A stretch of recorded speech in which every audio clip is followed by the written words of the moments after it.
હરિઓમ શ્રી રામ અંબક. હું નીતા મીરા કંસારા, દાણો રોડ ઉપાસના કેન્દ્ર. આજે હું તમને આપણે પ્રવચને જઈએ અને ત્યાં આપણે બાપુ સાથે સંવાદ કરીએ ને, એ બાપુ જરૂર સાંભળે છે. કેમ કે આવો જ મારો એક અનુભવ છે. હું બાપુના એટલે 2023માં જ અનુભવ છે.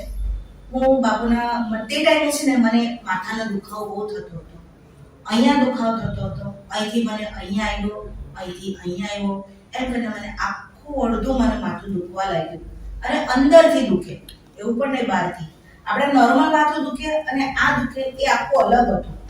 તો હું એના લીધે છે ને બહુ ચીડચીડીને એવી થઈ ગઈ. તો એટલામાં અમારા ગામમાં પૂનાવાલા ડૉક્ટર છે, એને ત્યાં હું ગઈ, બધી વાતચીત કરી મૂકી.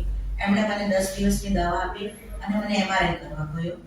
તો હું ઘરે આવી, તે અરસામાં છે ને, તે બુધવાર હતો. તે બુધવારે મને રાહીબીરા, મારી બેબી અને યોગેશસિંહ કંસારા, એ મારા મિસ્ટર, એ બેવે મને કહ્યું કે ચાલ આપણે ગુરુવારે આપણે બાપુના પ્રવચને જઈએ. તો મેં એમને કહ્યું કે ના, મારું માથું બહુ દુખે, મને અવાજ બી સહન નથી થતો, તો હું નહીં આવી શકીશ એમ. પછી ગુરુવારે, આ વાત હતી બુધવારની, પછી ગુરુવારે સવારે મને એમ થયું કે ચાલ અહીંયા બેસીને શું કરવાની, એના કરતા હું પણ જતી રહું કરીને એ લોકો સાથે. હું ત્યાં આવી, બાપુનું બધું સ્ટેપ બાય સ્ટેપ પ્રવચન, આ તે બધું થયું.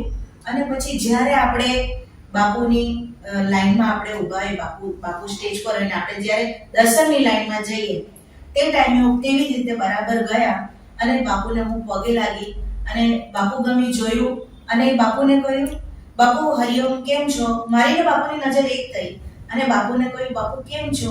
તો બાપુએ મને કીધું મજામાં એમ કરીને. પછી મેં બાપુને ઈશારો કર્યો, બાપુ મારું માથું બહુ દુખે એમ કરીને, અંદરથી બહુ દુખે મને. તો મને કે કેમ એમ કે, મેં કીધું ખબર નહીં બાપુ, મને નહીં ખબર. તો બાપુ, મેં કીધું મને ડૉક્ટરે MRI પણ કરવા કીધો છે. તો બાપુ એક સરખા મને જોયું ને મને કે કઈ જરૂર નહીં મળે એમ કરીને. પછી હું બાપુને હરિઓમ મંગલને કરીને હું આગળ નીકળી ગઈ.